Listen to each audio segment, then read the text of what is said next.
అందరికీ నమస్కారం. రాష్ట్ర ప్రజలకి, శ్రేయోభిలాషులకు ప్రతి ఒక్కళ్ళకి దేశ చరిత్రలో ముఖ్యమంత్రి హోదాలో ఉండి పరదాలు కట్టుకొని తిరిగిన ఏకైక నాయకుడు ఎవరు అంటే వైఎస్ జగన్మోహన్ రెడ్డి గారేను. మరి ప్రజలందరికీ తెలిసిన విషయం, మంచి చేసేవాడు. బహిరంగంగా ప్రదేశాలలో ప్రజలల్లో తిరుగుతారు. మరి పరదాలు కట్టుకొని తిరగవలసిన పరిస్థితి ఎందుకు వచ్చిందో అది జగన్ గారికి తెలియాలి. మరి 2019 నుంచి 2024 వరకు వైఎస్ జగన్మోహన్ రెడ్డి గారు అధికారంలో ఉన్నారు. అధికారంలో ఉన్నప్పుడు ప్రజలలో ఎలా తిరగాలి, ఏ విధంగా తిరగాలి, ఎవరైనా కానీ ముఖ్యమంత్రి హోదాలో ఉండి ఉన్నప్పుడు పరదాల చాటున తిరగవలసిన అవసరం ఏమి? అలా తిరగవచ్చునా? బహిరంగంగా జనాలలో తిరగాలి, ప్రజలలో మెలగాలి, ప్రజలకు కనిపిస్తూ ఉండాలి. అలా కాకుండా పరదాలు కట్టుకున్న సీఎం ఎవరంటే వైఎస్ జగన్మోహన్ రెడ్డి గారు.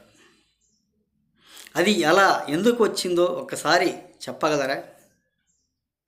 అంటే పరిపాలన చేత కాదు, వేల ఎకరాలు మాత్రం అమరావతి ప్రజల దగ్గర తీసుకున్నారు.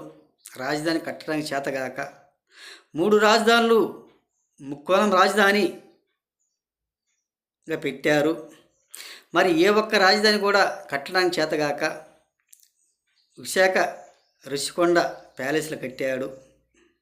అది ఇట్టు చేసుకున్నాడు. అది ఫ్లాప్ అయిపోయింది సినిమా. మరి అమరావతిలో పరిపాలన చేయటానికి చేతగానోడు విశాఖపట్నం నుంచి ఎలా చేయగలుగుతాడు కదా? మరి పోలవరం అన్నాడు. పోలవరం పూర్తి చేయక అది అటర్ఫ్లాప్ అయింది. రాజధాని అన్నాడు. రాజధాని ఏ ఒక్క రాజధాని కూడా చేయలేనివాడు 3 రాజధానులు ఎలా కట్టగలడు? కట్టలేడు. మరి కట్టలేనివాడు పరిపాలన ఎలా చేయగలుగుతాడు? పరిపాలన చేత కాలేదు. విశాఖ రుషికొండల ప్యాలెస్లో కట్టాడు. అది ఇట్టు చేసుకుందామన్నాడు. అది అటర్ఫ్లాప్ చేసుకున్నాడు. రైల్వే జోన్ అన్నాడు. అది అటర్ఫ్లాప్ చేసుకున్నాడు. ఏ ఒక్క పనైనా సరిగా చేసిన వాడు కాదు. ఆయన చేసిన అభివృద్ధి ఏంటంటే బటన్ నొక్కినా నాది అభివృద్ధి అలా అంటాడు. మరి ఆయన పరదాల చాటును తిరుగుతూ బటన్ నొక్కాడే కానీ రాష్ట్ర ప్రజలు తిరిగినవాడు కాదు. ప్రజలకు కనిపించినవాడు కాదు. ఒక్కసారి తెలుసుకోండి. ఆయన చేసిన పరిపాలన అంతా పరదాల చాటును తిరుగుతూ బటన్ నొక్కుంటూ నేను చేసిన అభివృద్ధి అంతేను, నా వల్ల కాదు అని పారిపోయిన వైఎస్ జగన్మోహన్ రెడ్డి గారు. ఏది ఏమైనా ప్రజలకు మంచి చేసేవాడే మంచిగా ఉండాలి. పరిపాలన చేతగాలనోడు ఎలా సీఎం హోదాకు మళ్ళీ ఎలా రాగలడు చెప్పండి? ఏది ఏమైనా ఊరక ప్రెస్ మీట్లు పెట్టుకుంటూ జనాలు కనిపిస్తూ మళ్ళీ నేను అధికారంలోకి వస్తాను అని అంటాడు. జనాన్ని భయపెట్టడానికి, ఇతర పార్టీ వాళ్ళని భయపెట్టడానికి, అంతేగాని పరిపాలన చేత కాదు. ఆయన రాలేడు. ఏది ఏమైనా ఒకసారి తెలుసుకోండి. ప్రజలకు మంచి చేసేవాడు, మంచిగా ఉండేవాడు, నిరుద్యోగుల గురించి ఆలోచించేవాళ్ళు, రాష్ట్ర ప్రజల గురించి ఆలోచించేవాడు, రాష్ట్ర రాజధాని గురించి ఆలోచించేవాడే ఒక మంచి నాయకుడు. జనాల్లో తిరుగుతాడు, జనాల్లో కనిపిస్తాడు. అలా పరదాలు కట్టుకుని పరదాల సాటున తిరిగే సీఎంని ఎవరైనా నమ్ముతారా? ఎవరు నమ్మరు. ఒక్కసారి తెలుసుకోండి. గత ప్రభుత్వాలైనా కానీ ఎవరైనా మన నారా చంద్రబాబు నాయుడు గారే గతసారి కూడా 3 సార్లు సీఎం అయ్యాడు. ఆయన ఈ విధంగా తిరిగాడా? ఆయన అందరికి బహిరంగంగానే కనిపించాడు. మరి ఎంతోమంది సీఎంలు ఉమ్మడి రాష్ట్రంగా ఉన్నప్పుడు ఎంతోమంది సీఎంలు పరిపాలన చేశాడు. కాంగ్రెస్ పార్టీ అయినా ఇతర పార్టీ వారైనా ఎవరైనా అలా పరదాల చాటును కట్టుకొని తిరిగారా? లేదు కదా. అది చాలా తప్పు కదా.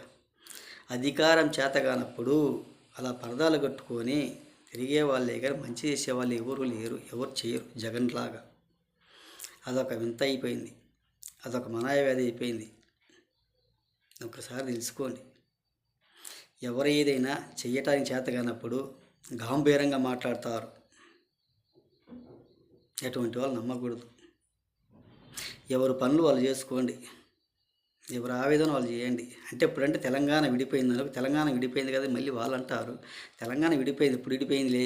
ఉమ్మడి రాష్ట్రం ఉన్నప్పుడు పరిపాలన ఏ విధంగా చేశారు కాంగ్రెస్ పార్టీ అయినా కానీ, ఒక మన నారా చంద్రబాబు నాయుడు గారు అయినా కానీ బాగానే చేశారుగా. మరి 5 సంవత్సరాలు ముఖ్యమంత్రిగా ఉన్నాడు, ఏం చేశారు మా రాష్ట్రానికి చెప్పండి అని తెలియజేస్తూ, ఆయన ఊరక సంపాదించుకోవటానికి కానీ దేనికి పనికి వచ్చేవాళ్ళు మాత్రం కాదు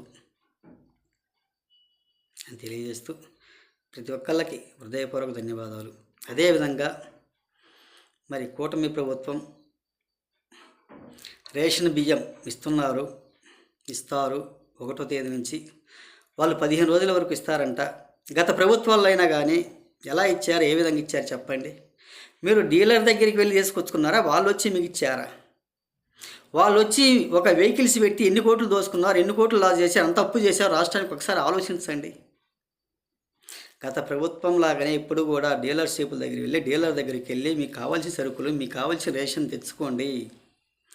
వెహికల్స్ పెట్టి నానాకు భ్రష్టు పట్టించారు జగన్ గారు.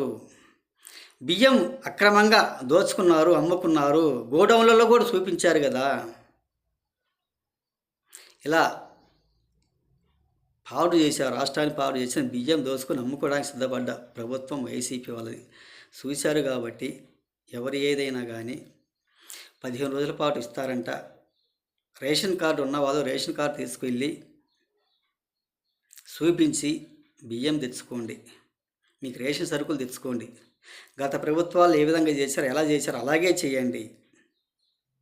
అక్రమంగా అన్యాయంగా దోసుకున్న ప్రభుత్వ పార్టీ నాయకులు అంటే వైసీపీ వాళ్ళు మాత్రమేను.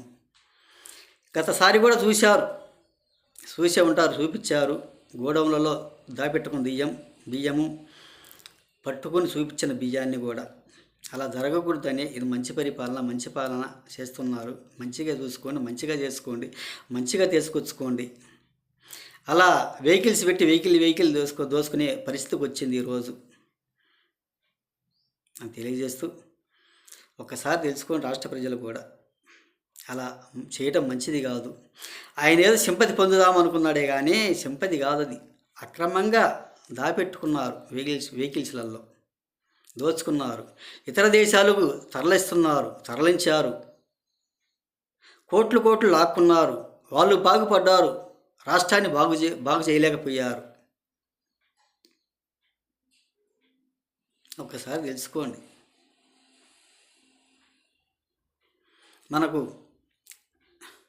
రాష్ట్ర నాయకులు ముఖ్యమంత్రి నారా చంద్రబాబు నాయుడు గారు, ఉప ముఖ్యమంత్రి పవన్ కళ్యాణ్ గారు వాళ్ళు బాగానే చేస్తారు. రాష్ట్ర అభివృద్ధి చెయ్యని విధంగా కూడా చేసి చూపిస్తారు, చెయ్యని పనులు కూడా చేసి చూపిస్తారు. రాష్ట్రం బాగుపడుతుంది. 5 సంవత్సరాల పరిపాలన ఏం చేశారు? ఏం చేయలేదు. కాబట్టి వీళ్ళు చేస్తారు. కాబట్టి రాష్ట్ర ప్రజలకి శ్రేయస్సు ప్రతి ఒక్కళ్ళకి హృదయపూర్వక ధన్యవాదాలు.